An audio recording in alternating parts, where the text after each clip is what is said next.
ಅಖಂಡ ಜ್ಯೋತಿಷ್ಯ ವಿಶೇಷ ಕಾರ್ಯಕ್ರಮಕ್ಕೆ ಸ್ವಾಗತ. ನಾನು ಸುನಿಧಿ ಮಂಜುನಾಥ್. ನಾವೆಲ್ಲ ಒಂದು ಮಾತನ್ನ ಕೇಳಿರ್ತೀವಿ, ಜನಸೇವೆ ಜನಾರ್ದನ ಸೇವೆ, ಮಾನವನ ಸೇವೆ ಮಾಧವನ ಸೇವೆ ಅಂತ ಹೇಳಿ. ಹಾಗಾದ್ರೆ ಈ ಮಾತಿನ ತಾತ್ಪರ್ಯ ಏನು ಅನ್ನೋದನ್ನ ಇವತ್ತಿನ ಕಾರ್ಯಕ್ರಮದಲ್ಲಿ ತಿಳ್ಕೊಳ್ಳೋಣ. ಹಾಗೆ ಮನುಷ್ಯ ನಿಜವಾಗ್ಲೂ ಅಷ್ಟು ಶ್ರೇಷ್ಠತೆಗೆ ಪಾತ್ರನ ಅನ್ನುವಂಥ ಮಾತುಗಳ ಬಗ್ಗೆ ಕೂಡ ಇವತ್ತಿನ ಕಾರ್ಯಕ್ರಮದಲ್ಲಿ ಮಾತಾಡ್ತಾ ಹೋಗೋಣ. ಹಾಗೆ ಈ ದಿನದ ವಿಶೇಷತೆ ಬಗ್ಗೆ ಮಾತಾಡ್ತಾ ಹೋಗೋಣ. ಇದೆಲ್ಲದರ ಬಗ್ಗೆ ತಿಳಿಸ್ಕೊಡೋದಕ್ಕೆ ಇವತ್ತು ನಮ್ಮ ಜೊತೆ ಇದ್ದಾರೆ ಡಾಕ್ಟರ್ YSK ಆಚಾರ್ಯ ಗುರುಗಳು, ಖ್ಯಾತ ಜ್ಯೋತಿಷ್ಯರು ಮತ್ತು ಕಾಮಾಖ್ಯ ಪ್ರತ್ಯಂಗಿರ ಉಪಾಸಕರು. ಅವರನ್ನ ಕಾರ್ಯಕ್ರಮಕ್ಕೆ ಸ್ವಾಗತಿಸೋಣ. ಸ್ವಾಗತ ಗುರುಗಳೇ. ನಮಸ್ಕಾರಪ್ಪ. ಓಂ ಅಸ್ಮದ್ ಗುರುಭ್ಯೋ ನಮಃ, ಅಸ್ಮತ್ ಪರಮಗುರುಭ್ಯೋ ನಮಃ, ಅಸ್ಮತ್ ಸರ್ವಗುರುಭ್ಯೋ ನಮಃ. ಹ್ರೀಂ ಭುವನೇಶಿ ಮಹಾಮಾಯೆ ಸೂರ್ಯಮಂಡಲರೂಪಿಣಿ ನಮಾಮಿ ವರದಂ ಶುಭಂ ಕಾಮಾಖ್ಯಾರೂಪಿಣಿ ಶಿವೆ. ಐಂ ಹ್ರೀಂ ಶ್ರೀಂ ಶ್ರೀಮಾತ್ರೇ ಲಲಿತಾಂಬಿಕಾಯೈ ನಮಃ. ಶ್ರೀ ವಿಷ್ಣುರೂಪಾಯ ನಮಃ ಶಂಕರಾಯ.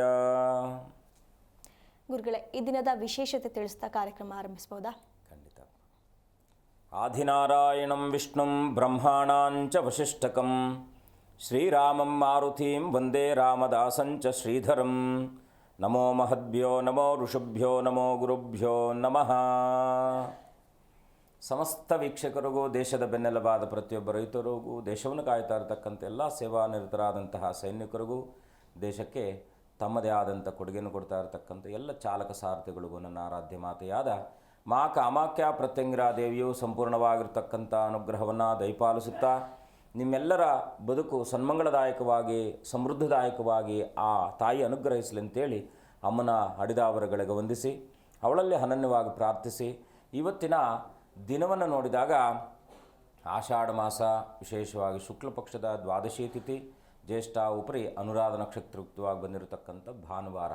ವಿಶೇಷವಾಗಿ ಭಾನುವಾರ ದ್ವಾದಶಿ ಬಂದಾಗ ನಮಗೆ ಬಹಳ ಮುಖ್ಯವಾಗಿ ದ್ವಾದಶ ನಾಮಗಳು ಅಂತ ಕರಿತೀವಿ. ವಿಶೇಷವಾಗಿ ಏನೇ ಕಾರ್ಯಕ್ರಮವನ್ನು ಪ್ರಾರಂಭ ಮಾಡಿದಾಗ ಮೊದಲನೇದಾಗಿ ದೇಹ ಶುದ್ಧಿಯ ಮಾಡಿಕೊಂಡು ಆ ನಂತರ ಆತ್ಮಶುದ್ಧಿಯನ್ನು ಮಾಡುವ ಸಲುವಾಗಿ ವಿಶೇಷವಾಗಿ ನಮ್ಮ ಶರೀರಕ್ಕೆ ಒಂದೊಂದು ಭಾಗಗಳಿಗೆ ಒಂದೊಂದು ದೇವತೆಗಳ ಉಪಸ್ಥಾನ ಇರತಕ್ಕಂಥದ್ದು ಇರುತ್ತೆ.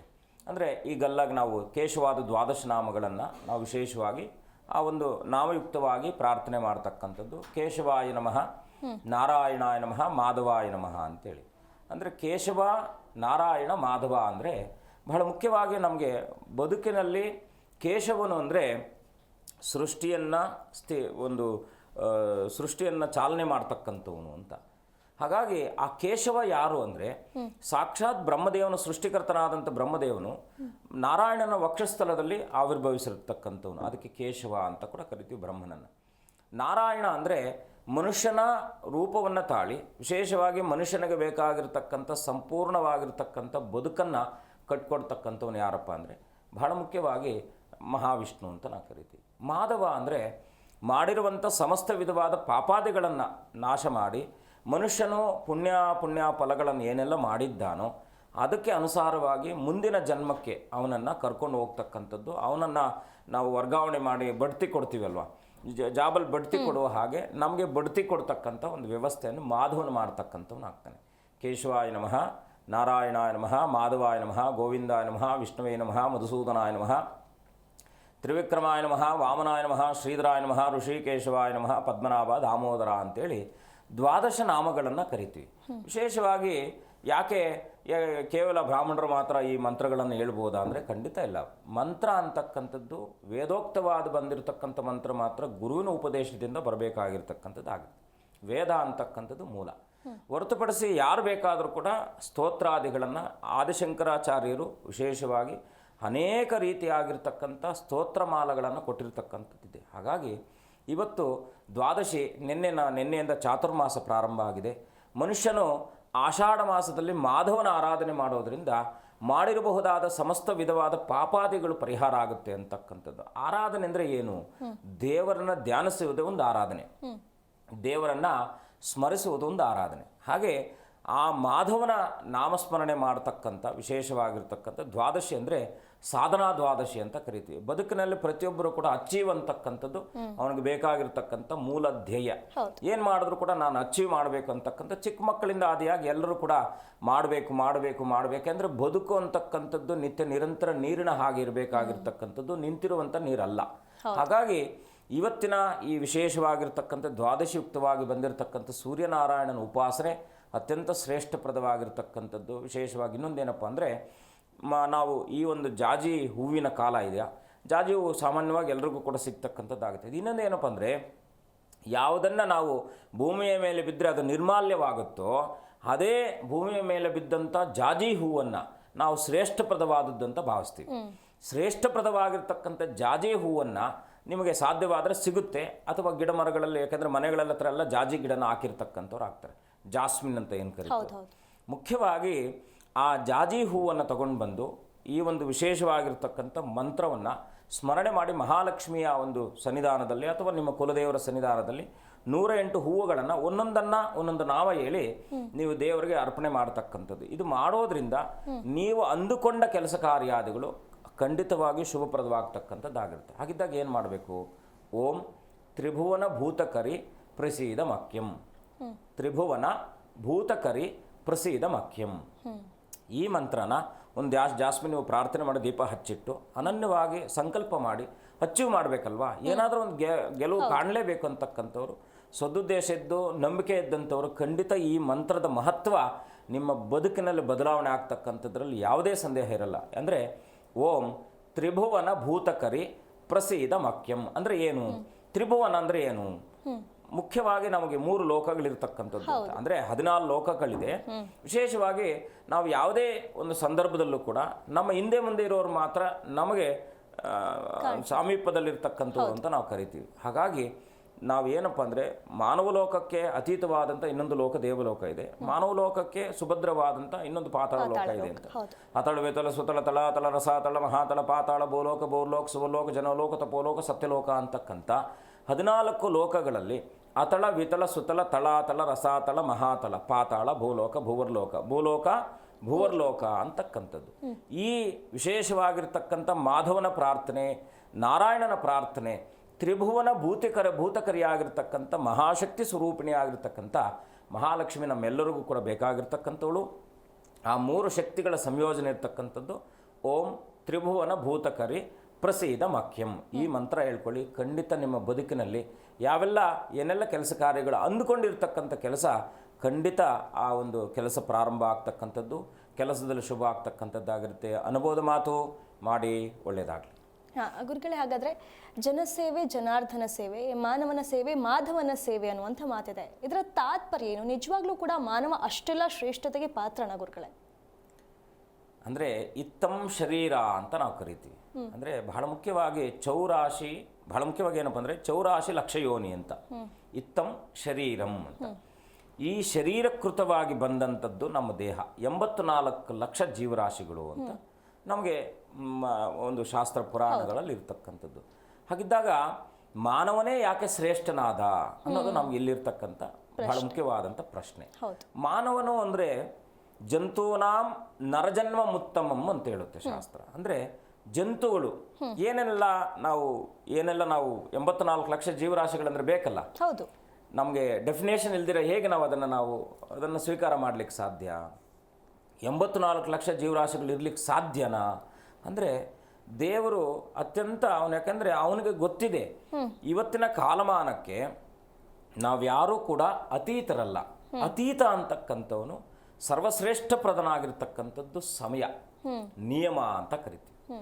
ಆ ನಿಯಮ ಒಂದು ರಾಕೆಟನ್ನು ಉಡಾವಣೆ ಮಾಡಬೇಕಾದ್ರೆ, ತನ್ನ ಕಕ್ಷೆಯನ್ನು ತನ್ನ ಪಥವನ್ನು ಸೇರಬೇಕಾದ್ರೆ ಇಷ್ಟು ಫ್ಯೂಯಲ್ ಕನ್ಸಂಪ್ಷನ್ ಇರುತ್ತೆ, ಇಷ್ಟು ಶಕ್ತಿ ಬೇಕು, ಗುರುತ್ವಾಕರ್ಷಣೆಯಿಂದ ಅದನ್ನು ತಪ್ಪಿಸ್ಕೊಂಡು ಹೊರಗಡೆ ಹೋಗ್ಲಿಕ್ಕೆ ಇಷ್ಟು ಶಕ್ತಿ ಬೇಕು, ಯಾವ ಮಟ್ಟಕ್ಕೆ ಅದಕ್ಕೆ ಬೇಕು ಅಂತಕ್ಕಂಥ ಪೂರ್ವ ನಿಯೋಜಿತವಾದಂಥದ್ದನ್ನು ಆಲೋಚನೆ ಮಾಡ್ತಕ್ಕಂಥ ಒಬ್ಬ ವಿಜ್ಞಾನಿ ಎಲ್ಲ ಕೂಡ ಲೇಔಟ್ ಮಾಡ್ಕೊಳ್ತಾನೆ.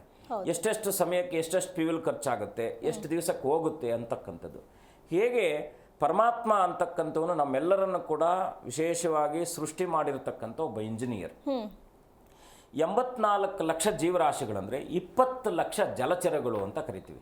ಜಲ ಅಂದ್ರೆ ಯಾರು? ನೀರಿನಲ್ಲಿ ವಾಸ ಮಾಡ್ತಕ್ಕಂಥ ಪ್ರಾಣಿಗಳನ್ನ ಅಥವಾ ನಾವು ಏನು ಜಂತುಗಳನ್ನ ಜಲಚರಗಳು ಅಂತ ಕರಿತೀವಿ. ಎಷ್ಟಿದಾವೆ ಅದು? 20 ಲಕ್ಷ ಇದೆ. ಅದಾದ ನಂತರದಲ್ಲಿ ಬರ್ತಕ್ಕಂಥದ್ದು ಸ್ಥಾವರ ಅಂತಕ್ಕಂಥದ್ದು. ಅಂದ್ರೆ ಈ ಸ್ಥಾವರ ಅಂತಕ್ಕಂಥದ್ದು ಜಲಚರಗಳು ಬಂದು 9 ಲಕ್ಷ, ಸ್ಥಾವರ ಅಂತಕ್ಕಂಥದ್ದು 30 ಲಕ್ಷ. ಸ್ಥಾವರ ಅಂದ್ರೆ ಏನು? ಗಿಡ, ಮರ, ಬಳ್ಳಿ ಇವೆಲ್ಲ ಕೂಡ ಸ್ಥಾವರಕ್ಕೆ ಬರುತ್ತೆ. ಅಂದ್ರೆ ಜಂಗಮಂ ಛೇದಂ ಜಗನ್ನಾರಾಯಣೋದ್ಭವಂ ಯೋಗಜ್ಞಾನಂ ತಥಾ ಸಾಂಖ್ಯಂ ವಿದ್ಯಾಶಿಲ್ಪಾದಿ ಕರ್ಮಚ ಅಂತ ಹೇಳುತ್ತೆ, ವಿಷ್ಣು ಸಹಸ್ರನಾಮದಲ್ಲಿ ಬಂದಿತ್ತು. ಸ್ಥಾವರ 30 ಲಕ್ಷ, 9 ಲಕ್ಷ ಜಲಚರಗಳು, 30 ಲಕ್ಷ ಸ್ಥಾವರಗಳು. ಅಂದ್ರೆ ಗಿಡ, ಮರ, ಬಳ್ಳಿ ಎಲ್ಲ ಪ್ರಕೃತಿ ಮಡಲಲ್ಲಿ ಇರ್ತಕ್ಕಂಥ ಎಲ್ಲವೂ ಕೂಡ ಅಲ್ಲಿಗೆ ಎಷ್ಟಾಯ್ತು? 9 ಪ್ಲಸ್ 30 ಆಯ್ತು. ಎಷ್ಟಾಯ್ತು? 39 ಆಯ್ತು. ಈ 39ರಲ್ಲಿ ಬಹಳ ಮುಖ್ಯವಾಗಿ ಏನಪ್ಪಾ ಅಂದ್ರೆ ಕ್ರಿಮಿಗಳು ಕೂಡ 9 ಲಕ್ಷ ಅದರಲ್ಲೇ ಬರ್ತಕ್ಕಂಥದ್ದಾಗುತ್ತೆ. ಏನಂದ್ರೆ 11 ಲಕ್ಷ, 20 ಲಕ್ಷ, 9 ಲಕ್ಷ. ಏನಪ್ಪ ಅಂದರೆ ನಾವು ತಿಳ್ಕೊಳ್ಬೇಕಾಗಿರತಕ್ಕಂಥದ್ದು ಜಲಚರಗಳು 9 ಲಕ್ಷ, ಸ್ಥಾವರಗಳು 20 ಲಕ್ಷ, ಕ್ರಿಮಿಗಳು 11 ಲಕ್ಷ. 11 ಲಕ್ಷ. ಈ ಅಂದರೆ ಟೋಟಲ್ ಎಷ್ಟಾಯಿತು? 40 ಆಯಿತು. 9, 29, 29 ಪ್ಲಸ್ 11 40 ಲಕ್ಷ ಆಯಿತು. ಅಲ್ಲಿಗೆ ಅರ್ಧ ಆಯಿತು ಅಂತ. 84ರಲ್ಲಿ ಹೆಚ್ಚು ಕಮ್ಮಿ ಅರ್ಧ ಆಯಿತು. ಇನ್ನು ಉಳಿದಿರ್ತಕ್ಕಂಥದ್ದು ಏನಪ್ಪ ಅಂದರೆ 10 ಲಕ್ಷ ಪಕ್ಷಿಗಳು, ಇನ್ನು ಪಶು 30 ಲಕ್ಷ, ಮಾನವನ ಎಷ್ಟು ಗೊತ್ತಾ? ಕೇವಲ 4 ಲಕ್ಷ. 9 ಲಕ್ಷ ಜಲಚರಗಳು, 20 ಲಕ್ಷ ಸ್ಥಾವರಗಳು, 11 ಲಕ್ಷ ಕ್ರಿಮಿಗಳು, 10 ಲಕ್ಷ ಪಕ್ಷಿಗಳು, 30 ಲಕ್ಷ ಪಶುಗಳು, 4 ಲಕ್ಷ ಮಾನವನು. ಎಷ್ಟಾಯಿತು? 84 ಲಕ್ಷ ಆಯಿತು. ಈ 84 ಲಕ್ಷ ಜೀವರಾಶಿಗಳಲ್ಲಿ ಯಾಕೆ ಮಾನವನ ಸೇವೆಯೇ ಮಾಧವನ ಸೇವೆ, ಮಾನವನ ಸೇವೆಯೇ ಜನಸೇವೆಯೇ ಜನಾರ್ದನ ಸೇವೆ ಅಂತ ಕರಿತೀವಿ? ಬಹಳ ಮುಖ್ಯವಾಗಿ ಭಗವನ್ ನಿಯಾಮಕನಾಗಿರ್ತಕ್ಕಂಥ ಪರಮಾತ್ಮ ನಮ್ಮೆಲ್ಲರ ಧರ್ಮಪ್ರದನಾಗಿರ್ತಕ್ಕಂಥವನು, ಧರ್ಮದ ಅಧೀನದಲ್ಲಿರ್ತಕ್ಕಂಥವನು ಅಂತ. ಈ ನಾವೇನು 4 ಲಕ್ಷ ಬಿಟ್ಟು ಇನ್ನೆಲ್ಲ 80 ಲಕ್ಷ ಜೀವ ಸಂಕುಲಗಳನ್ನು ನಾವು ನೋಡಿದಾಗ ಅದು ಯಾವುದಕ್ಕೂ ಕೂಡ ಜ್ಞಾನ ಇರಲ್ಲ, ಮಾತಿಲ್ಲ. ಹೌದು. ಹುಟ್ಟಿರ್ತಕ್ಕಂಥ ಕೇವಲ 4 ಲಕ್ಷ ಜನ 80 ಲಕ್ಷ ಪ್ರಾಣಿಗಳನ್ನು ಅವನು ತನ್ನ ಹಿಡಿತದಲ್ಲಿ ಇಟ್ಕೊಳ್ತಕ್ಕಂಥ ಒಂದು ಶಕ್ತಿಯನ್ನು ಪರಮಾತ್ಮ ಕೊಟ್ಟಿರ್ತಕ್ಕಂಥವನು. ಅದಕ್ಕೆ ಮಾಧವ ಅಂದರೆ ಪಾಪಗಳನ್ನು ದಹಿಸುವಂಥವನು ಅಂತ. ನಾವೇನಾದರೂ ಪಾಪ ಮಾಡಿದ್ದು ಗೊತ್ತಿದ್ದು ಗೊತ್ತಿಲ್ಲದಿರೋ ಪಾಪಾದಿಗಳನ್ನು ಮಾಡಿದಾಗ ನಾವು ಮಾನವನ ಸೇವೆಯನ್ನು ಮಾಡ್ತಕ್ಕಂಥದ್ದು. ಮಾನವ ಅಂದರೆ ಯಾರು? ಬಹಳ ಮುಖ್ಯವಾಗಿ ಜನ ಬೇರೆ, ಮಾನವ ಬೇರೆ. ಇಲ್ಲಿ ನಾವು ತಿಳ್ಕೊಳ್ಬೇಕಾಗಿರ್ತಕ್ಕಂಥದ್ದು ಜನಸೇವೆ, ಜನಾರ್ದನ ಸೇವೆ, ಮಾಧವನ ಸೇವೆ, ಮಾನವನ ಸೇವೆ ಅಂತಕ್ಕಂಥದ್ದು. ಮಾನವ ಅಂದರೆ ಯಾರಪ್ಪ ಅಂದರೆ ಅತ್ಯಂತ ಕಡು ಬಡವನಾಗಿರ್ತಕ್ಕಂಥವನು. ಅಂದರೆ ಆ ಒಂದು ಸಬ್ಜೆಕ್ಟಲ್ಲಿ ನಾವು ತಿಳ್ಕೊಳ್ಬೇಕಾಗಿರ್ತಕ್ಕಂಥದ್ದು ಮೇಲಿನ ವರ್ಗ, ಕೆಳಗಿನ ವರ್ಗ ಅಂತಕ್ಕಂಥ. ಈ ಮೇಲಿನ ವರ್ಗ ಅಂತಕ್ಕಂಥವನು, ಜನ ಅಂತಕ್ಕಂಥದ್ದು ಒಬ್ಬ ರಾಜನು ಜನರ ಸೇವೆಯನ್ನು ಮಾಡ್ತಕ್ಕಂಥ ಯೋಗ್ಯತೆ ಇರ್ತಕ್ಕಂಥದ್ದಾಗುತ್ತೆ. ಅಂದರೆ ಅವನು ಎಲ್ಲವನ್ನು ಕೂಡ ದೂರದಿಂದ ನೋಡ್ತಕ್ಕಂಥವ್ನು. ಈಗ ಸೆಂಟ್ರಲ್ ಗೌರ್ಮೆಂಟ್ಗೂ ಸ್ಟೇಟ್ ಗೌರ್ಮೆಂಟ್ಗೆ ಏನು ವ್ಯತ್ಯಾಸ ಇರುತ್ತಪ್ಪ ಅಂದರೆ, ಸ್ಟೇಟು ಅಂತಕ್ಕಂಥದ್ದು ನಮ್ಮದು, ನಮ್ಮ ಅಸ್ತಿತ್ವ. ಸೆಂಟ್ರಲ್ ಅಂತಕ್ಕಂಥದ್ದು ಅವರು ಅಲ್ಲಿಂದ ನಮ್ಗೆ ಹೇಳ್ಬೋದಷ್ಟೇ, ಬಟ್ ನಮ್ಮ ನಿಜವಾದ ಕಲ್ಚರನ್ನು ಅವರು ಇದು ಮಾಡ್ಲಿಕ್ಕೆ ಆಗಲ್ಲ. ಯಾಕಂದ್ರೆ ಮೂಲ ಸತ್ವ ಧಾತು ಅಂತಕ್ಕಂಥದ್ದು ನಮ್ಮಲ್ಲಿ ಇರ್ತಕ್ಕಂಥದ್ದಾಗಿರುತ್ತೆ. ಮನುಷ್ಯನಿಗೆ ಈ 3 ಅತ್ಯುನ್ನತವಾದದ್ದು. ಒಂದನೇದಾಗಿ ಏನಪ್ಪ ಅಂದರೆ ಮನುಷ್ಯ ಆಯ್ಕೆ ಮಾಡ್ಕೊಳ್ತಕ್ಕಂಥ ವೃತ್ತಿ, ಅದನ್ನು ನಾವು ಕರ್ಮ ಅಂತಲೂ ಕೂಡ ಕರಿತೀವಿ. ಎರಡನೇದಾಗಿ ಏನು? ಅವನ ಆಯ್ಕೆ ಚೆನ್ನಾಗಿರಬೇಕು, ಅದನ್ನು ಮುಖ್ಯವಾಗಿ ಸೇವೆ ಅಂತ ಕರಿತೀವಿ. ಸೇವಾಭಾವ, ಆಯ್ಕೆ, ವೃತ್ತಿ, ಸೇವೆ. ಆ ನಂತರದಲ್ಲಿ ಬರ್ತಕ್ಕಂಥದ್ದು ನಮ್ಮ ಒಂದು ಪೂರ್ವಜರು ತಿಳಿಸ್ಕೊಟ್ಟಿರ್ತಕ್ಕಂಥದ್ದು ಏನಪ್ಪ ಅಂದರೆ, ಯಾರು ಸೇವೆ ಮಾಡ್ತೀಯಾ ಅಂತಕ್ಕಂಥದ್ದು. ದೇವರ ಸೇವೆ ಮಾಡ್ತೀಯಾ, ಮನುಷ್ಯ ಸೇವೆ ಮಾಡ್ತೀಯಾ, ಪಕ್ಷಿ ಸೇವೆ ಮಾಡ್ತೀಯಾ, ಪಶು ಸೇವೆ ಮಾಡ್ತೀಯಾ, ವೃಕ್ಷ ಸೇವೆ ಮಾಡ್ತೀಯಾ, ಏನು ಮಾಡ್ತೀಯಾ ಅನ್ನೋದನ್ನು ನಿನ್ನ ಆಯ್ಕೆ ಅಂತಕ್ಕಂಥದ್ದು ತಿಳಿಸಿದೆ. ಮನುಷ್ಯನಿಗೆ ಯಾಕೆ ಅಂದರೆ ಮಾಧವ ಅಂದರೆ ಕನಿಷ್ಠ ಕಷ್ಟದಲ್ಲಿದ್ದಂಥವನನ್ನು ನಾವು, ಯಾಕೆಂದರೆ ಕಲಿಯುಗದಲ್ಲಿ ದಾನಕ್ಕೆ ಅತ್ಯಂತ ಪ್ರಭಾವಯುಕ್ತವಾದಂಥ ಒಂದು ಶಕ್ತಿ ಇರ್ತಕ್ಕಂಥದ್ದಾಗುತ್ತೆ. ಈಗ 9 ಲಕ್ಷ ನಾವು ಜಲಚರಗಳು ಅಂದರೆ ನಾವು ನೀರಿನಲ್ಲಿ ಹೋಗಿ ಯಾವುದನ್ನು ಐಡೆಂಟಿಫೈ ಮಾಡಿ ಏನೋ ಅದು ಸೇವೆ ಮಾಡಲಿಕ್ಕಾಗಲ್ಲ. ನಾವೇನು ಮಾಡ್ತೀವಿ? ಅದಕ್ಕೆ ಉಪದ್ರವ ಮಾಡದೇ ಇರತಕ್ಕಂಥದ್ದೇ ನಾವು ಮಾಡಬಹುದಾದಂಥ ಒಂದು ಮೂಲ ಸೇವೆ. ಹೌದು. ಪರೀಕ್ಷಿತ್ ಮಹಾರಾಜನು, ಇದರಲ್ಲಿ ಒಂದು ಕಥೆ ಇದೆ, ಸಣ್ಣದಾಗಿ ಹೇಳ್ಬಿಡೋಣ. ಬಹಳ ಮುಖ್ಯವಾಗಿ ಎಲ್ಲ ದಾನ ಧರ್ಮಾದಿಗಳನ್ನು ಮಾಡಿರ್ತಕ್ಕಂಥ ಪರೀಕ್ಷಿತ್ ಮಹಾರಾಜನಿಗೆ ಒಂದೊಮ್ಮೆ ಇಷ್ಟೆಲ್ಲ ಕೆಲಸ ಕಾರ್ಯಗಳನ್ನು ಮಾಡಿದ್ನಲ್ಲ ಅಂತಕ್ಕಂಥ ಅಹಂಕಾರ ಉಟ್ಕೊಳ್ಳುತ್ತಂತೆ. ಅವನು ಸ್ವರ್ಗಸ್ಥನಾದ ನಂತರದಲ್ಲಿ ಸ್ವರ್ಗದಲ್ಲಿ ಒಂದೊಮ್ಮೆ ಚಿತ್ರಗುಪ್ತನ ಲೆಕ್ಕ ಬರೀಬೇಕಾದ್ರೆ ಒಂದು ಡಾಟ್ ಇತ್ತಂತೆ. ಅಂದರೆ ಚಂದ್ರಗುಪ್ತ ಚಿತ್ರಗುಪ್ತ ಅಂದರೆ ಪಾಪ ಪುಣ್ಯಾದಿಗಳನ್ನು ಬರಿತಾ ಇರತಕ್ಕಂಥವ್ರು ಆಗ್ತಾರೆ. ಒಮ್ಮೆ ಆ ಪರೀಕ್ಷಿತ ಮಹಾರಾಜನಿಗೆ ಡಾಟ್ ಇದ್ದ ತಕ್ಷಣ ಯಮಧರ್ಮ ಕರ್ಕೊಂಡಂತೆ. ಇದೇನಿದು ಸ್ವರ್ಗದಲ್ಲಿದ್ದಂಥವನಿಗೆ ಯಮಧರ್ಮ ಯಾಕೆ ಕರೀತಾ ಇದ್ದಾನೆ ಅಂತ ಹೇಳಿದ್ರೆ, ನಿಮ್ಮ ಏನೋ ಹಿಸ್ಟ್ರಿಯಲ್ಲಿ ಒಂದು ಡಾಟ್ ಇದೆ, ಏನು ಕಾರಣ ಗೊತ್ತಿಲ್ಲ ಅಂತೇಳಿ. ಇಲ್ಲ, ನಾನು ಎಲ್ಲ ಒಳ್ಳೆ ಕೆಲಸಗಳನ್ನು ಮಾಡಿದ್ದೇನೆ, ಯಾವುದೋ ಕೆಟ್ಟ ಕೆಲಸ ಮಾಡಿಲ್ಲ ಅಂತೇಳಿ ಪರೀಕ್ಷಿತ ಮಹಾರಾಜನು ಹೇಳಿದಂತೆ. ಹಾಗಿದ್ರೆ ಒಂದು ಕೆಲಸ ಮಾಡಿ, ಏನೇನು ಕೆಲಸ ಮಾಡಿ? ಇಲ್ಲ, ನಾನು ಕೆರೆ ಕಟ್ಟೆಗಳನ್ನು ಕಟ್ಟಿದ್ದೇನೆ, ಮರಗಿಡಗಳನ್ನು ನೆಟ್ಟಿದ್ದೇನೆ, ಎಲ್ರಿಗೂ ಒಳ್ಳೇದು ಮಾಡಿದ್ದೇನೆ ಅಂತೇಳಿ. ಆಯಿತು, ಎಲ್ಲ ಆಯಿತು, ಯಾರನ್ನ ಕೇಳಬೇಕು ಅಂದ್ರೆ ಒಂದು ಕೆಲಸ ಮಾಡು, 4 ಆಪ್ಷನ್ ಕೊಡ್ತೀನಿ. ನೀನು 4 ಜನದ ಹತ್ರ ಯಾರ ಹತ್ರ ಆದರೂ ಕಲಿಯುಗದಲ್ಲಿ ಇರ್ತಕ್ಕಂಥವ್ರು ಯಾರ ಹತ್ರ ಆದರೂ ಹೋಗಿ ನೀನು ನಿಜಾನ ಅಂತ ಹೇಳ್ಬಿಟ್ರೆ ನಿನಗೆ ನಾನು ಇದು ಕೊಡ್ತೀನಿ ಅಂತೇಳಿ ಹೇಳ್ತಾರೆ, ಸ್ವರ್ಗಸ್ಥಾನವನ್ನು ಕೊಡ್ತೀನಿ ಅಂತ ಹೇಳ್ತಾನೆ. ಕೆಳಗಡೆ ಹೋಗ್ತಾರೆ. ಫಸ್ಟ್ ಹೋದ ತಕ್ಷಣ ಗೂಬೆನ ಕೇಳ್ತಾರೆ. ಗೂಬೆ ಹೇಳ್ತಪ್ಪ, ನನಗೆ ಬೆಳಗಿನ ಸಮಯದಲ್ಲಿ ಕಣ್ಣೇ ಕಾಣಲ್ಲ, ನನಗೆ ರಾತ್ರಿ ಸಮಯದಲ್ಲಿ ಕಾಣೋದು, ಎಲ್ಲ ಕೆಲಸ ಮಾಡೋದು ಮಾನವರೆಲ್ಲ ರಾತ್ರಿ ಟೈಮ್ ಕೆಲಸ ಮಾಡಲ್ಲ, ಬೆಳಗ್ಗೆ ಟೈಮೇ ಕೆಲಸ ಮಾಡ್ತಾರೆ, ನನಗೆ ಗೊತ್ತಿಲ್ಲ ಅಂತ ಹೇಳ್ಬಿಡ್ತಾರೆ. ಅಲ್ಲಿಗೆ ಮೊದಲನೇ ಆಪ್ಷನ್ ಡಿಲೇಟ್ ಆಗೋಯ್ತು. ಎರಡನೇ ಆಪ್ಷನ್ ಯಾರನ್ನ ಕೇಳಬೇಕು ಅಂತ ಹೇಳಿದಾಗ ಮತ್ತೆ ಮೀನು ಹತ್ರ ಹೋಗ್ತಾರಂತೆ. ಮೀನನ್ನು ಕೇಳಿದ್ರಂತೆ. ಮೀನು ಹೇಳ್ತಂತೆ, ಇಲ್ಲ, ನಾನು ಯಾಕೆಂದರೆ ಒಂದು 2 ನಿಮಿಷ ಮಾತ್ರ 2 ಸೆಕೆಂಡ್ ಮೇಲಕ್ಕೆ ಬರ್ತೀನಿ, ನೀರಲ್ಲೇ ಇರ್ತೀನಿ, ನನಗೆ ಗೊತ್ತಿಲ್ಲ ಯಾರು ಮಾಡ್ತಾರೆ ಯಾರು ಬಿಡ್ತಾರೋ ಅಂತ. ಅದಾದಮೇಲೆ ಬೇರೆ ಇನ್ಯಾರನ್ನಪ್ಪ ಕೇಳೋದು ಅಂದ್ರೆ ಕತ್ತೆನ ಕೇಳ್ತಂತೆ. ಕತ್ತೆನ ಹೋಗಿ ಕೇಳಿದ್ರಂತೆ. ಕತ್ತೆ, ಇಲ್ಲ, ನನಗೆ ಗೊತ್ತಿಲ್ಲ, ನನಗೆ ಏನು ಯಜಮಾನ ಕೆಲಸ ಕೊಡ್ತಾನೆ ಆ ಕೆಲಸ ಮಾತ್ರ ಮಾಡೋದಷ್ಟೇ ನನಗೆ ಗೊತ್ತು.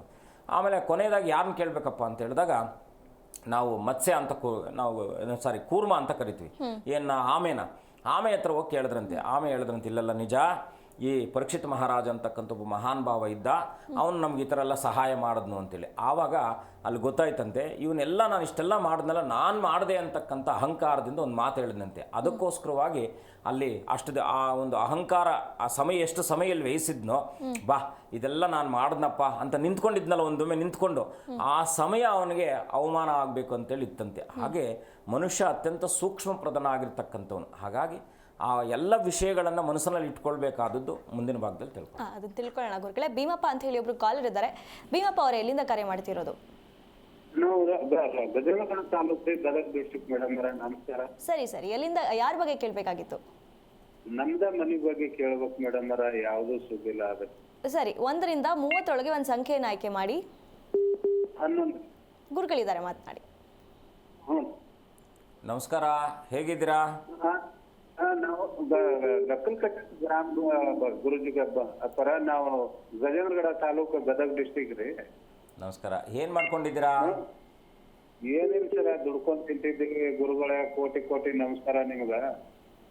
ಕೃಷಿ ಭೂಮಿ ಇದೆಯಾ? ಹೋರಿ. ಎಷ್ಟು ಎಕರೆ ಇದೆ? 2 ಎಕರೆ 2.5 ಎಕರೆ. ನೀರಾವರಿ ಇದೆಯಾ? ಹೊರವಲ್ಲ ರೀ. ಏನು ಕೇಳಬೇಕಿತ್ತು ನೀವು? ಮನ್ಯಾಗ ಯಾವುದು ಸುದ್ದಿಲ್ರಿ, ಯಾವ ಕೆಲಸ ಆಗೋಲ್ಲ ಕೇಳ್ಬೇಕು ಗುರುಗಳ.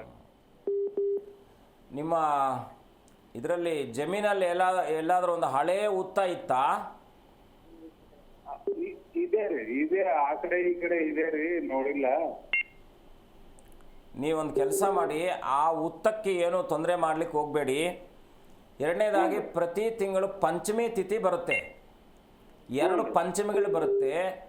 ಅಮಾವಾಸ್ಯೆ ಆದ ನಂತರದ ಬರ್ತಕ್ಕಂಥ ಪಂಚಮಿ ತಿಥಿಯಲ್ಲಿ ಎಲ್ಲಾದರೂ ಸುಬ್ರಹ್ಮಣ್ಯ ಸ್ವಾಮಿ ಸನ್ನಿಧಾನಕ್ಕೆ ಹೋಗಿ ನಾಗರ ಸನ್ನಿಧಾನದಲ್ಲಿ ಒಂದು ಸೇವೆ ಮಾಡಿಸಿ, ಖಂಡಿತ ಒಳ್ಳೆಯದಾಗುತ್ತೆ. ನಿಮ್ಮ ಮನಸ್ಸಿನಲ್ಲಿರ್ತಕ್ಕಂಥ ಎಲ್ಲ ಪ್ರಾರ್ಥನೆ ನೆರವೇರುತ್ತೆ. ಒಳ್ಳೆಯದಾಗಲಿ. ಧನ್ಯವಾದಗಳು ಕರೆ ಮಾಡಿದ್ದಕ್ಕೆ. ಗುರುಗಳೇ, ಹಾಗಾದರೆ 84 ಲಕ್ಷ ಜೀವರಾಶಿಗಳಿಗೂ ಮಾನವನೇ ರಾಜನ? ಖಂಡಿತ. ಯಾಕೆಂದರೆ ಜಂತು ನಾಮ್ ನರಜನ್ಮ ಮುತ್ತಮಂ ಅಂತೇಳಿ. ಇವನಿಗೆ ಏನಪ್ಪ ಅಂದರೆ, ಇವನು ಪ್ರಾರ್ಥನೆ ಏನು? ಧರ್ಮ, ಅರ್ಥ, ಕಾಮ, ಮೋಕ್ಷ ಅಂತಕ್ಕಂಥ 4 ಪ್ರಾರ್ಥನೆಗಳು ಹೊಂದಿರುತ್ತೆ. ನಾವು ಪ್ರತಿಯೊಂದು ಪ್ರಾಣಿ ಕೂಡ ಜನನ ಮರಣಗಳು ಅದನ್ನು ಯಾರೂ ತಪ್ಪಿಸ್ಲಿಕ್ಕೆ ಸಾಧ್ಯ ಇಲ್ಲ. ಸಾಕ್ಷಾತ್ ಶ್ರೀಕೃಷ್ಣನಿಂದ ಆದಿಯಾಗಿ ಯಾರೂ ಕೂಡ ಅದನ್ನು ಹೊರತಾಗಿರ್ತಕ್ಕಂಥವ್ರಲ್ಲ, ಅತೀತರಲ್ಲ. ಅದಕ್ಕೊಂದು ನಿಯಮ ಇದೆ. ಭಗವಂತನೇ ಮಾಡಿರ್ತಕ್ಕಂಥ ನಿಯಮದಲ್ಲಿ ಯಾವುದೇ ಕಾರಣಕ್ಕೂ ಕೂಡ ಅದನ್ನು ಅವನು ವೈಲೇಟ್ ಮಾಡ್ತಕ್ಕಂಥವನಾಗಲ್ಲ. ಇದೆಲ್ಲದಕ್ಕೂ ಕೂಡ ಮೂಲ ಕಾರಣೀಭೂತಳಾಗಿರ್ತಕ್ಕಂಥವಳೆ ಜಗದಂಬೆ ಆಗಿರ್ತಕ್ಕಂಥ ಆದಿಪರಾಶಕ್ತಿ. ಅವಳಿಗೆ ಶ್ರೀಮಾತಾ ಶ್ರೀ ಮಹಾರಾಜ್ಞೆ ಶ್ರೀಮತ್ ಸಿಂಹಾಸನೇಶ್ವರಿ ಅಂತ ಲಲಿತಾ ಸಹಸ್ರನಾಮ. ಅಂದರೆ ಅಮ್ಮ ಸೃಷ್ಟಿ ಸ್ಥಿತಿ ವಿನಾಶಾದಿಗಳನ್ನು, ಸೃಷ್ಟಿ ಸ್ಥಿತಿ ವಿನಾಶಾಯ ಶಕ್ತಿಭೂತೆ ಸನಾತನಿ ಗುಣಾಶ್ರಯೇ ಗುಣಮಯಿ ನಾರಾಯಣಿ ನಮೋಸ್ತುತೆ ಅಂತ ಹೇಳ್ತೀವಿ. ಯಾಕೆಂದರೆ ಆ ನೀರು ಮತ್ತು ಸಕ್ಕರೆ ಎರಡೂ ಕೂಡ ದೈವತ್ವದ ಸಂಕೇತ. ಸಕ್ಕರೆ ಹೇಗೆ ಮಿಶ್ರಣದೊಂದಿಗೆ ನೀರನ್ನು ತನ್ನ ಒಂದು ಇದನ್ನು ಹೆಚ್ಚಿಸುತ್ತೋ, ಹಾಗೆ ದೇವರು ಅಂತಕ್ಕಂಥ ಪದಕ್ಕೆ ಶಕ್ತಿ ಇಲ್ಲದೆ ಇದ್ದಾಗ ಶಿವ ಕೂಡ ಶವ ಆಗ್ಬಿಡ್ತಕ್ಕಂಥವನಾಗ್ತಾನೆ. ಹಾಗಾಗಿ ಏನಪ್ಪ ಅಂದರೆ, ಮನುಷ್ಯ ಜನ್ಮ ಅಂತಕ್ಕಂಥದ್ದು ಪರಮಶ್ರೇಷ್ಠವಾದದ್ದು. ಮಾನವನ ಸೇವೆ ಅಂತಕ್ಕಂಥದ್ದು ಯಾರಿಗೆ ಮಾಡಬೇಕಪ್ಪ ಅಂದರೆ, ಕಡು ಬಡವನಿಗೆ ಯಾವ ಸೇವೆಯನ್ನು ಮಾಡ್ತೀಯೋ, ಯಾರಾದರೂ ಆಗಿರ್ಬೋದು, ಅವನು ಇಂಥವನೇ ಅಂತಲ್ಲ. ನೀವು ಈಗ ನಾವು ಫುಟ್ಪಾತ್ ಮೇಲೆ ಇರ್ತಕ್ಕಂಥವ್ರು, ನಿರ್ಗತಿಕರಿಗೋ ಕೆಲವು ವೀಡಿಯೋಸ್ ಎಲ್ಲ ನಾವು ನೋಡ್ತೀವಿ, ಅವ್ರು ಎಷ್ಟೋ ದಿನ ಸ್ನಾನ ಮಾಡಿರಲ್ಲ. ಒಬ್ರು ಬರ್ತಾರೆ, ಅವ್ರಿಗೆ ಎಷ್ಟು ಆ ಸೇವಾ ಮನೋಭಾವ ಇದೆ ಅಂದರೆ, ಆ ಸೇವೆಯನ್ನು ನೋಡಿ ನಮಗೆ ಕಣ್ಣಲ್ಲಿ ನೀರು ಬರ್ತಕ್ಕಂಥದ್ದಾಗುತ್ತೆ. ನಾವು ಅವ್ರನ್ನ ಮುಟ್ಲಿಕ್ಕೂ ಅಸಹ್ಯ ಪಡ್ತೀವಿ. ಅವ್ರು ಬಂದು ಆ ನೀರನ್ನು ತೊಗೊಂಡು ಬಂದು ಸ್ವಚ್ಛ ಮಾಡಿ ಅವ್ರಿಗೆಲ್ಲ ಒಳ್ಳೆ ಬಟ್ಟೆ ಕೊಡಿಸಿ, ಊಟ ಕೊಡಿಸಿ, ಅವ್ರ ಬದುಕಿಗೆ ಏನಾದರೂ ಸಹಾಯವನ್ನು ಮಾಡಿ ಹೋಗ್ತಾರೆ. ಅವರು ನಿಜವಾದ ಮಾನವನ ಸೇವಾಕರ್ತರು. ನಾವೆಲ್ಲೋ ನಮ್ಮ ಹತ್ರ ದುಡ್ಡಿದೆ ತಗೊಂಡೋದ್ವಿ, ಯಾವುದೋ ಅನುದಾನ ನಡೀತಾ ಇದೆ, ಕ್ಷೇತ್ರಗಳೆಲ್ಲ ಅನುದಾನ ಕೊಡ್ತೀವಿ, ಬರ್ತೀವಿ, ಅದನ್ನು ಸೇವೆ ಅಂತ ಕರಿತೀವಿ. ಆದರೆ ನಿಜವಾದ ನಿಸ್ವಾರ್ಥ ಸೇವೆ ಅಂತಕ್ಕಂಥದ್ದು ಎಲ್ಲಿಂದಪ್ಪ ಅಂದರೆ, ಒಬ್ಬ ಮನುಷ್ಯನನ್ನು ಮುಟ್ಲಿಕ್ಕೂ ಸಾಧ್ಯ ಆಗದೆ ಇರೋದು. ಈಗ ಪ್ರಾಣಿಗಳನ್ನು ನೋಡೋಣ, ನಾಯಿಗಳೆಲ್ಲ ರೆಸ್ಕ್ಯೂ ಮಾಡ್ತಾರೆ, ಪ್ರಾಣಿಗಳೆಲ್ಲ ರೆಸ್ಕ್ಯೂ, ಅವರು ನಿಜವಾದ ಮಾಧವನ ಸೇವಕರವರು. ಮಾನವ ಸೇವೆಗೂ ಜನಾರ್ದನ ಸೇವೆಗೂ ತುಂಬ ವ್ಯತ್ಯಾಸ ಇದೆ. ಜನಸೇವೆ ಅಂತಕ್ಕಂಥದ್ದು ನಾವು ದೂರದಿಂದ ಅವ್ರಿಗೆ ಮಾಡಿಬಿಟ್ಟು ಅಷ್ಟೇ. ಮಾಧವ ಸೇವೆ ಅಂತಕ್ಕಂಥದ್ದು ನಿತ್ಯ ನಿರಂತರವಾಗಿ ಅನುಚಿತವಾದಂಥ ಯಾವುದೇ ವರ್ತನೆಗಳು ಇಲ್ಲದ ಹಾಗೆ ಸಂಕಲ್ಪಯುಕ್ತವಾಗಿ ಸಾತ್ವಿಕವಾಗಿ ಮಾಡ್ತಕ್ಕಂಥದ್ದು ಮಾನವನ ಸೇವೆ. ಗುರುಗಳೇ, ಧರ್ಮೇಗೌಡ ಅಂತ ಹೇಳಿ ಒಬ್ರು ಕಾಲರ್ ಇದ್ದಾರೆ. ಧರ್ಮೇಗೌಡ ಅವರೇ, ಯಾರ ಬಗ್ಗೆ ಕೇಳಬೇಕಾಗಿತ್ತು? ಸರಿ, 1 ರಿಂದ 30 ಒಂದು ಸಂಖ್ಯೆಯನ್ನು ಆಯ್ಕೆ ಮಾಡಿ. ಮಕ್ಕಳು 1 ರಿಂದ 38. ಗುರುಗಳಿದ್ದಾರೆ, ಮಾತನಾಡಿ. ನಮಸ್ಕಾರ, ಹೇಗಿದ್ದೀರಾ? ನಮ್ಮ ಬಗ್ಗೆನೇ ಕೇಳಬೇಕಿತ್ತು. ನಮಸ್ಕಾರ ಸ್ವಾಮಿ, ಹೇಗಿದ್ದೀರಾ? ಎಲ್ಲಿಂದ ಮಾತನಾಡ್ತಾ ಇದ್ದೀರಾ? ನಾವು ಸಕಲೇಶ್ಪುರ ತಾಲೂಕಿಂದ ಮಾತಾಡ್ತಿದ್ವಿ, ಹೊಸಕೊಳ ಗ್ರಾಮ ಅಂತ. ಏನು ಮಾಡ್ಕೊಂಡಿದ್ದೀರಾ? ನಾವು ಕೃಷಿ ಸಣ್ಣದು ವ್ಯವಸಾಯಗಾರರು. ಎಲ್ಲ ಕೃಷಿಯಿಂದ ಏನಾದರೂ ಅನುಕೂಲ ಆಗ್ತಾ ಇದೆಯಾ? ಏನು ಸಾಧಾರಣ ಪರವಾಗಿಲ್ಲ. ಮತ್ತೆ ಮಕ್ಕಳಿಗೆ ಮದುವೆ ಆಗ್ಲಿಲ್ಲ, 2 ಗಂಡು ಮಕ್ಕಳು. ನೀವು ಏನಾದರೂ ನಿಮಗೆ ಸಂಬಂಧಪಟ್ಟ ಹಾಗೆ ಸರ್ಪ ಸಂಬಂಧಿತವಾದ ಏನಾದರೂ ಶಾಂತಿಗಳು ಮಾಡಿಸ್ಕೊಂಡಿದ್ದೀರಾ? ಏನು ಸ್ವಾಮಿ? ಅಂದರೆ ಸ್ವಲ್ಪ ಸರ್ಪದೋಷ ಇದೆ, ಏನಾದರೂ ಸರ್ಪ ಸಂಬಂಧಿತವಾದ ದೋಷಾದಗಳನ್ನೇ ನಿವೃತ್ತಿ ಮಾಡ್ಕೊಂಡಿದ್ದೀರಾ? ಇಲ್ಲ, ಅದೆಲ್ಲ ಸುಬ್ರಹ್ಮಣ್ಯದಲ್ಲೆಲ್ಲ ಶಾಂತಿ ಇದೆಲ್ಲ ಮಾಡ್ಸಿದ್ವಿ ಸ್ವಾಮಿ. ಇಂಡಿವಿಜುವಲ್ ಆಗಿ ಮಾಡಿಸಿದ್ರಾ? ಹೋಗ್ತಾ ಇರ್ತೀವಿ. ಇಂಡಿವಿಜುವಲ್ ಆಗಿ ಮಾಡಿಸಿದ್ರಾ, ಸಾಮೂಹಿಕವಾಗಿ ಮಾಡಿಸಿದ್ದೀರಾ? ಸಾಮೂಹಿಕ ಅಂದ್ರೆ ಇದು ನಾವು ಸ್ವಂತ. ರಾಯರೇ, ಅಲ್ಲಿ ಸಾಮೂಹಿಕವಾಗಿ ಎಲ್ಲರನ್ನು ಒಟ್ಟಿಗೆ ಕೂಡಿಸಿ ಮಾಡಿಸ್ತಾರೆ, ಒಬ್ಬೊಬ್ಬರನ್ನ ಕೂರಿಸಿ ಮಾಡಿಸ್ತಾರೆ. ಯಾವುದನ್ನ ಮಾಡಿದ್ದೀರಾ? ಅದೇ ಇದು ನಾವು ಮಾಡಿಸಿ ಎಲ್ಲರನ್ನು ಕೂರಿಸಿ ಮಾಡ್ತಾರಲ್ಲ ಅದು. ಅಂದ್ರೆ ಒಂದು ಕೆಲಸ ಮಾಡಿ, ಪೂಜೆ ಇದೆಲ್ಲ ಮಾಡಿಸಿದ್ವಿ ನಾಗಕ್ರಾಂತಿಯಿಂದ. ಏನಾಗುತ್ತೆ, ಸಹಜವಾಗಿ ನಾವು ಸಾಮೂಹಿಕವಾಗಿ ಪೂಜೆ ಮಾಡಿದಾಗ ನಿಮಗೆ ಫಲ ಸಿಗಲ್ಲ ಅಂತಲ್ಲ. ಮುಖ್ಯವಾಗಿ ನಮಗೆ ದಶಾನುಕೂಲತೆಗೆ ಅನುಕೂಲ ಇದ್ದಾಗ ಮಾತ್ರ ಆ ಫಲ ಬೇಗ ನಮಗೆ ಸಿಗ್ತಕ್ಕಂಥದ್ದಾಗುತ್ತೆ. ನೀವೊಂದು ಕೆಲಸ ಮಾಡಿ, ಮನೆಯಲ್ಲಿ ಒಂದು ಪಂಚಗವ್ಯ ಹೋಮವನ್ನು ಮಾಡಿಸ್ಕೊಳ್ಳಿ. ಯಾರಾದರೂ ನಿಮ್ಮ ಪ್ರಾಂತ್ಯದಲ್ಲಿ ಪುರೋಹಿತರಿದ್ದರೆ ಮನೆಯಲ್ಲೊಂದು ಪಂಚಗವ್ಯ ಹೋಮವನ್ನು ಮಾಡಿಸಿ, ಆಯಿತಾ? ಪಂಚಗವ್ಯ ಹೋಮವನ್ನು ಮಾಡಿ ನಂತರದಲ್ಲಿ ಏನಪ್ಪ ಅಂದರೆ, ಕುಕ್ಕೆ ಸುಬ್ರಹ್ಮಣ್ಯದಲ್ಲಿ ಪ್ರಾರ್ಥನಾ ಸೇವೆ ಅಂತ ಇದೆ. ಆ ಪ್ರಾರ್ಥನಾ ಸೇವೆ ಮಾಡಿಸ್ಕೊಂಡು ಮನೆಯಲ್ಲಿ ಒಂದು ಪಂಚಗವ್ಯ ಹೋಮ ಮಾಡಿ ಆ ಸುಬ್ರಹ್ಮಣ್ಯನ ಸನ್ನಿಧಾನಕ್ಕೆ ಹೋಗಿ ವಿಶೇಷವಾಗಿ ಪ್ರಾರ್ಥನಾ ಸೇವೆ ಮಾಡ್ಕೊಂಡು ಬನ್ನಿ. ನೀವು ಮಾಡಿರುವಂಥ ಪೂಜಾ ಫಲ ನಿಮಗೆ ಸಿಗ್ತಕ್ಕಂಥದ್ದಾಗುತ್ತೆ. ಒಳ್ಳೆಯದಾಗಲಿ. ಧನ್ಯವಾದಗಳು ಕರೆ ಮಾಡಿದ್ದಕ್ಕೆ. ಗುರುಗಳೇ, ಹಾಗಾದರೆ ಮಾನವನ ಸೇವೆ ಅಂದರೆ ಜನರ ಸೇವೆ ಮಾಡೋದ್ರಿಂದ ಮಾಡಿರುವಂಥ ಪಾಪಗಳು ಕಳೆಯುತ್ತಾ? ನೋಡಿ, ನಮಗೆ ಪಾಪ ಅಂತಕ್ಕಂಥದ್ದು ಪ್ರತಿನಿತ್ಯ ಕೂಡ ನಾವು 3 ಬಾರಿ ಮುಖ ತೊಳ್ಕೊಳ್ತೀವಿ. ಹೌದು, ಕರೆಕ್ಟ್ ಅಲ್ವಾ? ಹೌದು. ಯಾವ ಕಾರಣಕ್ಕೆ ತೊಳ್ಕೊಳ್ತೀವಿ? ದೇಹಕ್ಕೆ ಸ್ನಾನ 2 ಸಲ ಮಾಡ್ಕೊಳ್ತೀವಿ, ಕನಿಷ್ಠ 3 ಸಲ ಆದರೂ. ಸಹಜವಾಗಿ ಎಲ್ಲರೂ ಕೂಡ 2 ಸಲಿನಾದರೂ ಬೆಳಗ್ಗೆ ಸಾಯಂಕಾಲ ಮುಖ ತೊಳ್ಕೊಳ್ತಾರೆ. ಸ್ನಾನ ಒಂದೇ ಸಲ ಮಾಡ್ಬೋದು. ಸ್ನಾನ 3 ಸಲ ಮಾಡೋರು ಇದ್ದಾರೆ, ತ್ರಿಕಾಲ ಸಂಧ್ಯಾ ತ್ರಿಕಾಲ ಮಾಡ್ತಕ್ಕಂಥವ್ರು ಇದ್ದಾರೆ. ಅದು ತುಂಬ ಬೆರಳೆಣಿಕೆ ಅಷ್ಟು ಇರ್ಬೋದು. ಬಟ್ ಆದರೆ ಬೆಳಗ್ಗೆ ಸಾಯಂಕಾಲ ಮಾಡ್ತಕ್ಕಂಥ ಸ್ನಾನದ ಒಂದಷ್ಟು ಪರಿವಾರಗಳಲ್ಲಿ ಇರ್ತಕ್ಕಂಥದ್ದು ಇರುತ್ತೆ. ಸ್ನಾನ ಅಂತಕ್ಕಂಥದ್ದು ಅದರಲ್ಲಿ ಯಾವುದೋ ನಾವು ಮೌಢ್ಯತೆ ಇಲ್ಲದೆ ಇರ್ತಕ್ಕಂಥದ್ದು. ಸ್ನಾನ ಅಂತಕ್ಕಂಥದ್ದು ಕೇವಲ ನಮ್ಮ ದೇಹ ಶುಚಿತ್ವಕ್ಕೋಸ್ಕರವಾಗಿ ಮಾಡ್ತಕ್ಕಂಥದ್ದು. ಮುಖವನ್ನು ಯಾಕೆ ತೊಳಿಬೇಕು ನಾವು? ಮುಖ್ಯವಾಗಿ ಮುಖ ಅಂತಕ್ಕಂಥದ್ದು ನಮಗೆ ಅತಿ ಸೂಕ್ಷ್ಮ, ಶರೀರದಲ್ಲಿ ಅತಿ ಸೂಕ್ಷ್ಮ ಭಾಗ ಮುಖ. ಇದನ್ನು ನಾವು ಚೆನ್ನಾಗಿ ಇಟ್ಕೊಳ್ಳದೆ ಇದ್ದಾಗ ನಮಗೆ ದೇಹ ಪ್ರಧಾನಂ ಶಿರೋಭಾಗಂ ಅಂತ ಹೇಳುತ್ತೆ. ತಲೆಯನ್ನು ನಾವು ಚೆನ್ನಾಗಿ ಇಟ್ಕೊಳ್ಳದೆ ಇದ್ದರೆ, ತಲೆ ಒಳಗಡೆ ಇರತಕ್ಕಂಥದ್ದನ್ನು ಚೆನ್ನಾಗಿ ಇಟ್ಕೊಳ್ಳದೆ ಇದ್ದರೆ ಅವನೇನು ಮಾಡ್ತಾನೆ, ಸಮಾಜ ತಿರಸ್ಕರಿಸುತ್ತೆ. ಅದು ಯಾವ ರೀತಿ ಆದರೂ ಆಗಿರ್ಬೋದು. ಹಾಗೆ ಕಿರೀಟ ಧಾರಣೆ ಮಾಡಿದಾಗ ಅವನ ಅಂದ ಹೇಗೆ ಹೆಚ್ಚಾಗುತ್ತೋ ಹಾಗೆ ಮಾನವ ಅಂತಕ್ಕಂಥವನು ಮುಖ್ಯವಾಗಿ ಶ್ರೇಷ್ಠ ಪ್ರಧಾನಾಗಿರ್ತಕ್ಕಂಥವನು, ಇವನಿಗೊಂದು ನಿಯಮ ಇದೆ. ಆ ನಿಯಮದ ಅನುಸಾರದಲ್ಲಿ ಬದುಕುವಂಥ ಒಂದು ವ್ಯವಸ್ಥೆಯನ್ನು ಮಾಡಿಕೊಂಡಾಗ, ನಾನು ಹೇಳಿದ್ನಲ್ವ ಈಗ ಜಲಚರಗಳು 9 ಲಕ್ಷ, ಸ್ಥಾವರಗಳು 20 ಲಕ್ಷ, ಕ್ರಿಮಿಗಳು 11 ಲಕ್ಷ, ಪಕ್ಷಿಗಳು 10 ಲಕ್ಷ, ಪಶುಗಳು 30 ಲಕ್ಷ, ಮಾನವ 4 ಲಕ್ಷ. ನೋಡಿ, ಬುದ್ಧಿ ಇರ್ತಕ್ಕಂಥದ್ದು 4 ಲಕ್ಷ ಮನುಷ್ಯನೋ ಇಷ್ಟೋ ಪ್ರಾಣಿಗಳನ್ನು ಅವನು ತನ್ನ ಹಿಡಿತದಲ್ಲಿ ಇಟ್ಕೊಳ್ತಕ್ಕಂಥ ಶಕ್ತಿ ಇರ್ತಕ್ಕಂಥದ್ದು. ನಮಗಿಂತ ಮಿಗಿಲಾದ ದೇವತೆಗಳ ಒಂದು ಎಷ್ಟು ಜನ ಇದ್ದಾರೆ ಅಂದರೆ 33 ಕೋಟಿ ದೇವತೆಗಳು ಅಂತ ಕರಿತೀವಿ. 84 ಲಕ್ಷ ಜೀವಿಗಳಿಗೆ 33 ಕೋಟಿ ದೇವಗಳಂದ್ರೆ ಏನು ಅಂದರೆ 33 ಕೋಟಿ ದೇವತೆಗಳಲ್ಲ, ಹೊಸೋ ರುದ್ರರು ಅಂತ 11 ಜನ ರುದ್ರರು, ಅದೊಂದು ಬೇರೆ ಕಥೆ ಇದೆ. ಹಾಗೆ 33 ಜನಕ್ಕೆ ನಾವು ಕೋಟಿಗೆ ಅನುಸರಿಸ್ತೀವಿ. ಈಗ ಒಂದೇ ಶಕ್ತಿನ ಎಷ್ಟು ರೂಪಗಳಲ್ಲಿ ಆರಾಧನೆ ಮಾಡ್ತೀವಿ, ಹಾಗೆ ಆ ಶಕ್ತಿಗಳ ರೂಪವನ್ನು ನಾವು ಒಂದೊಂದು ಕೋಟಿ ಅಂತ ಕರಿತೀವಿ. ಆದರೆ ಮನುಷ್ಯನಿಗೊಂದು ಶಕ್ತಿ ಅತೀತವಾಗಿರ್ತಕ್ಕಂಥ ವಿವೇಚನೆ ಇದೆ, ವಿವೇಕತನ ಇದೆ. ಆ ವಿವೇಚನೆಯುಕ್ತವಾಗಿ ಮಾಡ್ತಕ್ಕಂಥ ಪ್ರತಿಯೊಂದು ಸೇವೆಯೂ ಕೂಡ ಮಾಧವನ ಸೇವೆ ಆಗ್ತಕ್ಕಂಥದ್ದು. ಗುರುಗಳೇ, ಇಷ್ಟೊತ್ತು ನಮ್ಮೊಂದಿಗೆ ಕಾರ್ಯಕ್ರಮದಲ್ಲಿ ಭಾಗಿಯಾಗಿ ಇಷ್ಟೆಲ್ಲ ವಿಷಯಗಳನ್ನು ಚರ್ಚೆ ಮಾಡಿದ್ದಕ್ಕೆ ತಮಗೆ ಧನ್ಯವಾದಗಳು.